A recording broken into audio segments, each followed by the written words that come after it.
Programa Além do Tempo. Estudo das obras de André Luiz.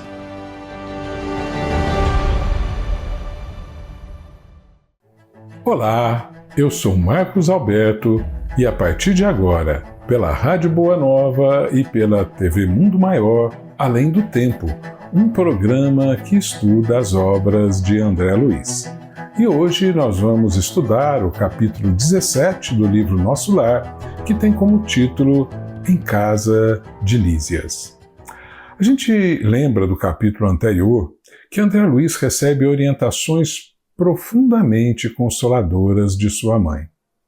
Ela apresenta uma nova forma de compreender o sofrimento humano, não como um castigo, mas como oportunidade de aprendizado e de elevação espiritual. E essas revelações, elas produzem em André Luiz um impacto transformador. Seu olhar se amplia e ele passa a compreender a justiça divina com mais serenidade. A dor deixa para ele de ser revolta e se transforma em aprendizado. Surge então um sentimento novo em André Luiz, esperança consciente, acompanhada do desejo sincero de renovação interior. Bom, diante desse contexto, iniciamos o capítulo 17, Em Casa de Lísias. E esse capítulo marca uma mudança delicada e profundamente significativa na trajetória de André Luiz.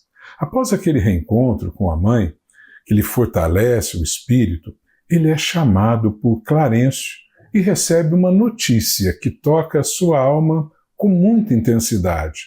Ele está agora autorizado a iniciar um período de observação e aprendizado nos diversos setores da colônia espiritual Nosso Lar. Não se trata apenas de uma autorização formal, não. É um gesto de confiança. É para ele o reconhecimento de que reúne agora condições para avançar no seu progresso e no seu aprendizado. É, sobretudo, o início de uma nova etapa de sua vida no mundo espiritual. André Luiz sente isso com muita profundidade. A alegria que experimenta nasce do sentido.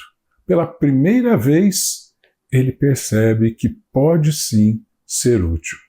Nesse momento, surge um gesto de Lísias que revela uma das mais belas expressões do amor fraterno em toda a literatura espírita. Sem hesitar, Lísias oferece a André Luiz a sua própria casa para o acolhimento. É um convite sincero, afetivo e sem formalidades. Ele o convida para viver como parte de sua família. E Clarencio, obviamente, aprova o gesto como uma observação simples, mas muito elevada. Ele lembra que Jesus se alegra quando recebemos um amigo no coração. Aqui se revela um princípio essencial na vida espiritual. A caridade também se manifesta na convivência, na partilha e na abertura do lar.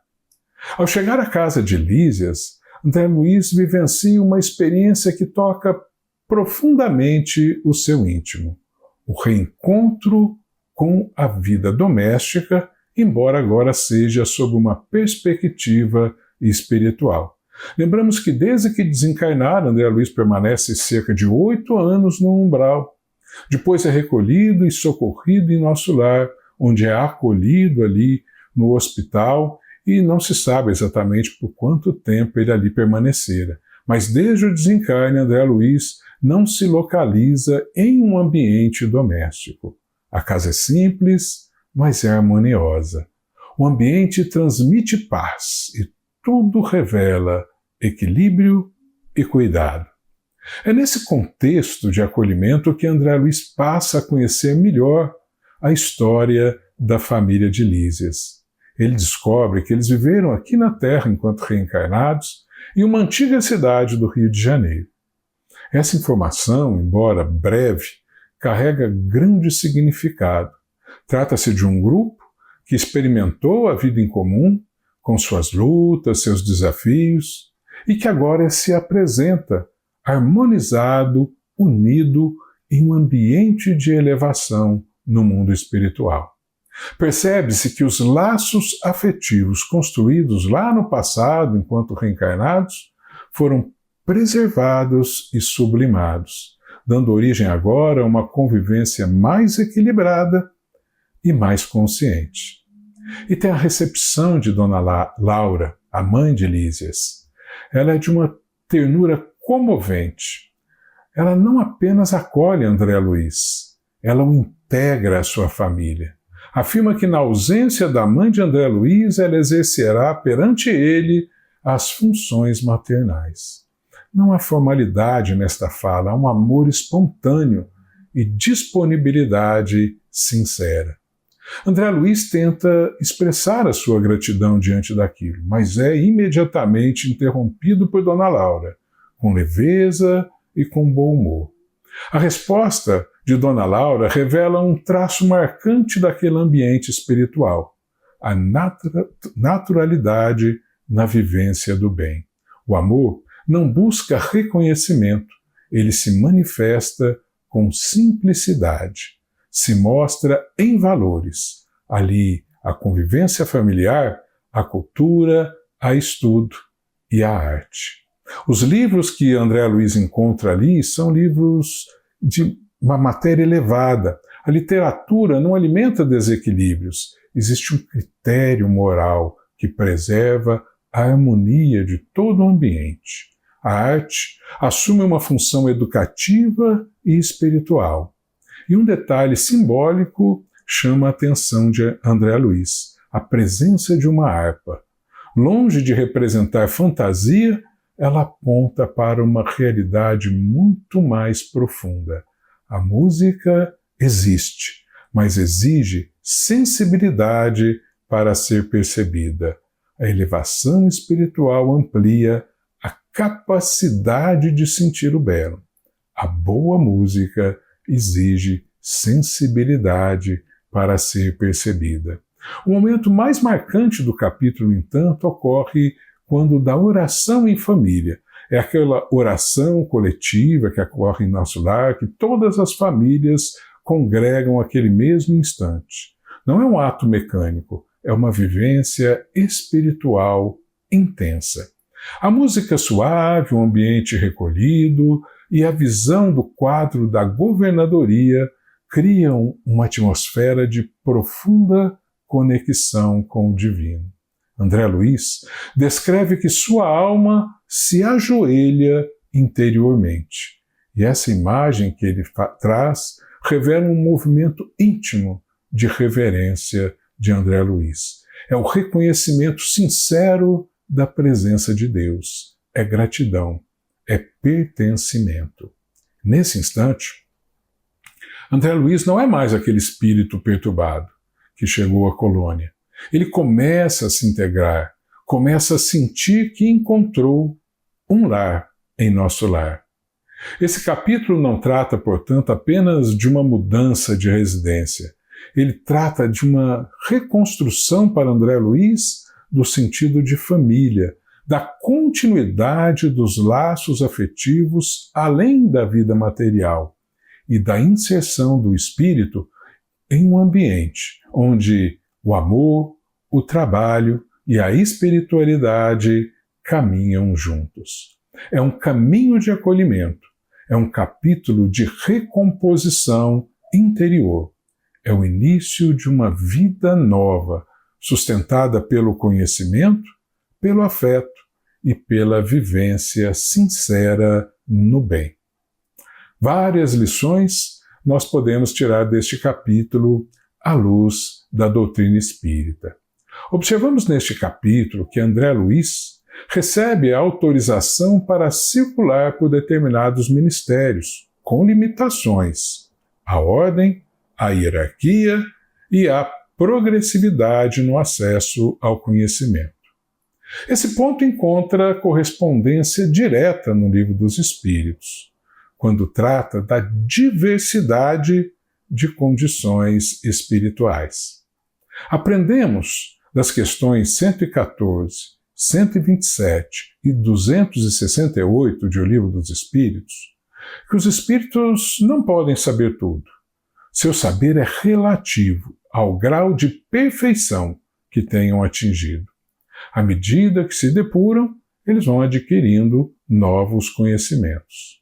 O progresso espiritual, portanto, ele não ocorre assim de forma abrupta, é um processo. Ele exige um preparo moral e ele é gradual.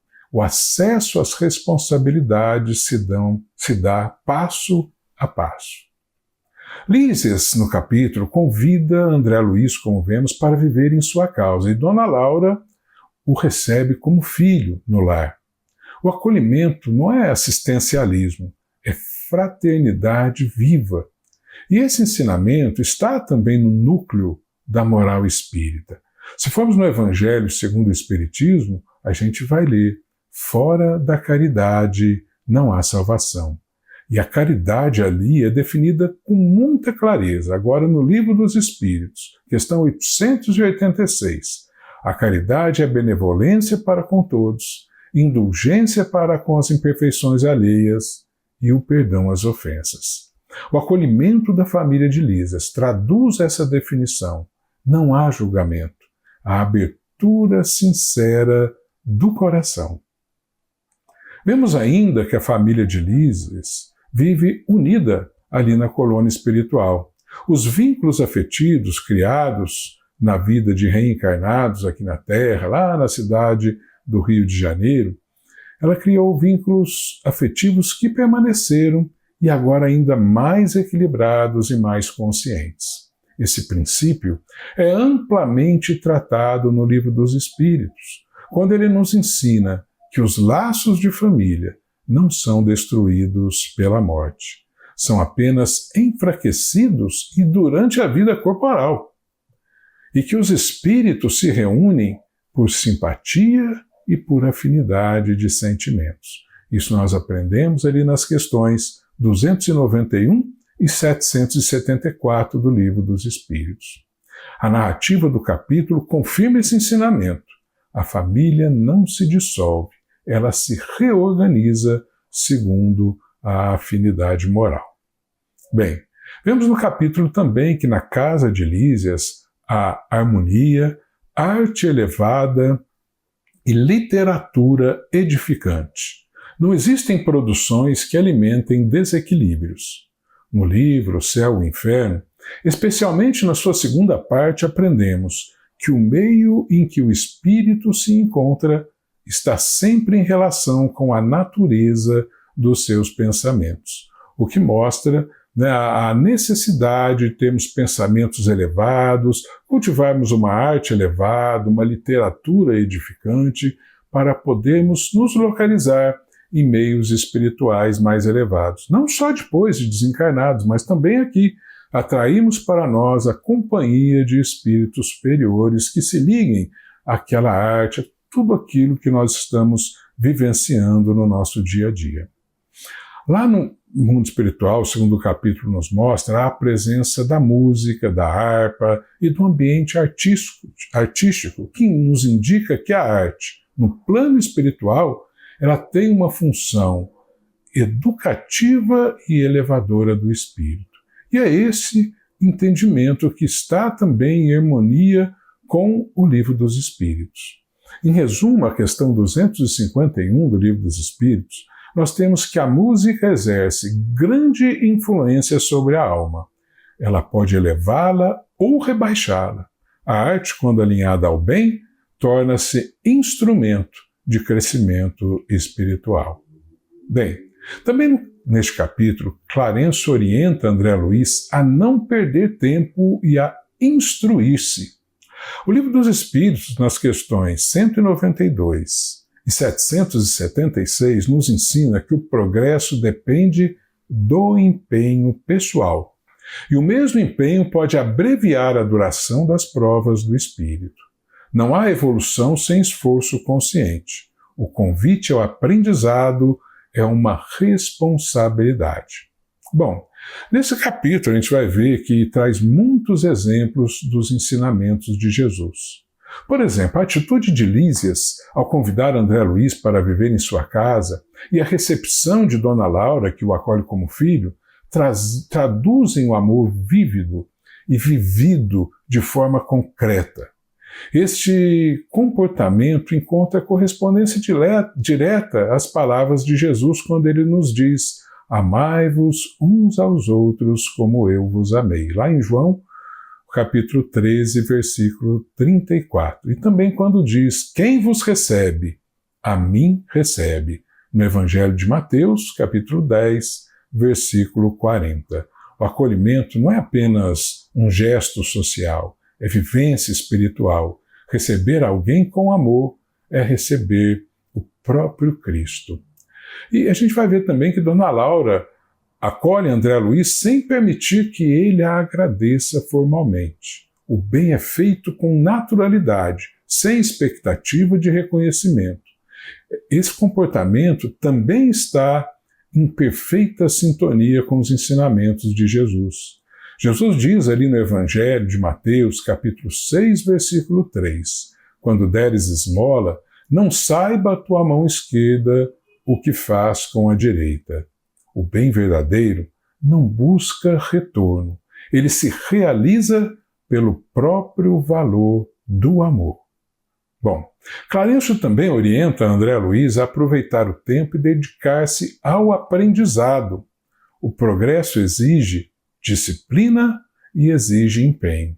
E esse ensinamento também está em consonância com as palavras de Jesus. Buscai e achareis, batei e abrir-se-vos-á, disse-nos Jesus, conforme consta do Evangelho de Mateus, capítulo 7, versículo 7. E também, a quem muito foi dado, muito será exigido, em Lucas, capítulo 12, versículo 48. Então, amigos, o crescimento espiritual depende da nossa iniciativa pessoal. Não há evolução do espírito sem uma busca sincera. Se buscamos, somos auxiliados na nossa busca. Mas se permanecemos inertes, não há o que se fazer em nosso benefício. Bom, a convivência na casa de Lísias revela também muito respeito, carinho, cooperação entre todos eles. Não há uma competição, há união.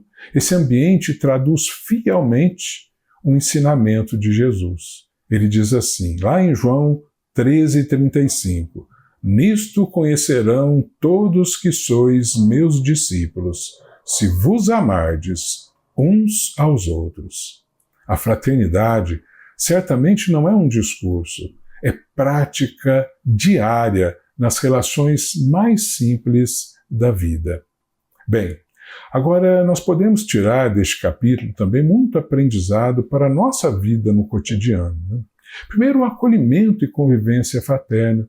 Quando a gente vê que no capítulo, né, o lar ele se torna um espaço de apoio real aos outros. E isso se manifesta por meio de atitudes concretas, a escuta atenta, respeito, paciência e a disposição para ajudar. E na vida diária nós podemos tirar uma lição prática disso.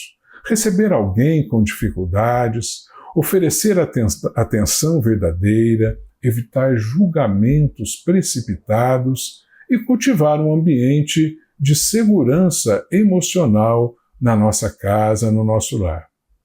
Podemos também ver no capítulo que a família de Lísias permanece unida após a vida física. A harmonia, a cooperação e a equilíbrio entre todos os seus membros. Na vida atual, nós podemos ver que a convivência familiar, ela não se limita a vínculos biológicos, não. Se estamos juntos, isso representa um campo de aprendizado contínuo para nós. Podemos exercitar tolerância, perdão e responsabilidade para o crescimento de todo o grupo familiar. Então, qual é a aplicação prática para os nossos dias? Valorizar o convívio familiar, resolver conflitos com diálogo, reconhecer limites próprios e respeitar o tempo de amadurecimento de cada integrante da família. Podemos perceber também que o ambiente reflete o nosso estado interior. Lá no capítulo, a casa é simples, mas harmoniosa. Há equilíbrio, beleza e a elevação moral. Não há espaço para conteúdos que possam perturbar. Na vida atual, nós temos que o ambiente em que a pessoa vive ou em que a pessoa trabalha influencia diretamente o seu estado emocional e mental. Ao mesmo tempo, o estado interior também molda o ambiente. Assim como você recebe influência do ambiente, você também o influencia. Por isso, na vida prática, podemos aprender a cuidar do espaço físico, evitar conteúdos negativos, selecionar leituras, músicas e selecionar conversas. Buscar coerência entre o que se pensa, o que se sente e o que se pratica. Bem, vamos concluindo assim, que este capítulo ele evidencia que o progresso espiritual se constrói pela vivência simples e constante do bem, e expressa no acolhimento sincero, na harmonia familiar, no cuidado com o ambiente, no esforço pelo aprendizado e na interiorização por meio da oração. Esse capítulo também nos ensina que a verdadeira transformação não depende de circunstâncias extraordinárias, mas depende sim de atitudes diárias, nas quais o amor, a responsabilidade e o sentido de utilidade devem orientar a nossa conduta e devem nos conduzir, como espíritos, à paz interior e ao crescimento contínuo. É importante as lições desse nosso capítulo para a aplicação na nossa vida, no dia a dia, onde nós devemos buscar atividades que possam nos dar algum significado na vida. Que através desse significado nós possamos contribuir com as pessoas que conosco convivem para o seu aprendizado, o acolhimento de suas dores, a orientação que nos pedem e em que nós já estamos habilitados a auxiliar. Reconhecer pequeninas conquistas no nosso dia a dia e desenvolver um senso de utilidade para cada momento de nossas vidas. A lei divina não nos convida a grandes realizações na nossa vida. Não precisamos de projetos monstruosos para realizar grandes feitos que tenham um efeito coletivo, não. Se ajudarmos alguém individualmente num momento específico da vida, estaremos construindo o bem. Cada momento vale, cada atitude é importante para o nosso crescimento. Bem, ficamos por aqui. No próximo programa estudaremos o 18º capítulo de Nosso Lar, Amor, Alimento das Almas. Hoje, ficando por aqui, desejo que você fique em paz, com amor e fé, e até o próximo. Além do Tempo, estudo das obras de André Luiz. Muita paz. Programa Além do Tempo. Estudo das obras de André Luiz.